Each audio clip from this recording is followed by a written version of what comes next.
తిరునగర్లో క్రీడా నగరానికి మొట్టమొదటిసారి భారీ స్థాయిలో భూమి కేటాయించడంతో క్రీడాకారులు, క్రీడా సంఘాలు, విద్యార్థులు, స్థానికులు హర్షాతిరేకాలు వ్యక్తం చేస్తూ తిరుపతిలోని శ్రీనివాస క్రీడా సముదాయంలో జిల్లా క్రీడా ప్రాధికార సంస్థ ఆధ్వర్యంలో రాష్ట్ర అధినేతలు ముఖ్యమంత్రి నారా చంద్రబాబు నాయుడు, ఉప ముఖ్యమంత్రి పవన్ కళ్యాణ్, మానవ వనరుల శాఖ మంత్రి నారా లోకేష్ బాబు, రవాణా యువజన శాఖ మంత్రి రాంప్రసాద్ రెడ్డి, శాప్ చైర్మన్ అనిమిని రవినాయుడులకు పాలాభిషేకం చేశారు. ఈ సందర్భంగా జిల్లా క్రీడా ప్రాధికార సంస్థ అధికారి శశికుమార్ మాట్లాడుతూ తిరుపతి క్రీడా హబ్గా మారడానికి తిరుపతి వాసులతో పాటు జిల్లా ప్రజలకు ఎంతో ఉపయుక్తమైన 28 ఎకరాల భూమి లభించడం గొప్ప శుభపరిణామంటూ రాష్ట్ర అధినేతలు ముఖ్యమంత్రి చంద్రబాబు నాయుడు, ఉప ముఖ్యమంత్రి పవన్ కళ్యాణ్, మానవ వనరుల శాఖ మంత్రి నారా లోకేష్,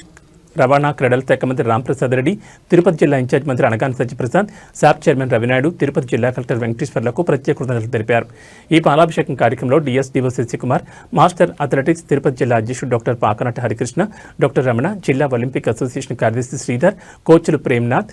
ఆది, వినోద్, లక్ష్మీకరుణ, సాయి సుమతి, సుమారు 200 మంది క్రీడాకారులు, విద్యార్థులు పాల్గొన్నారు.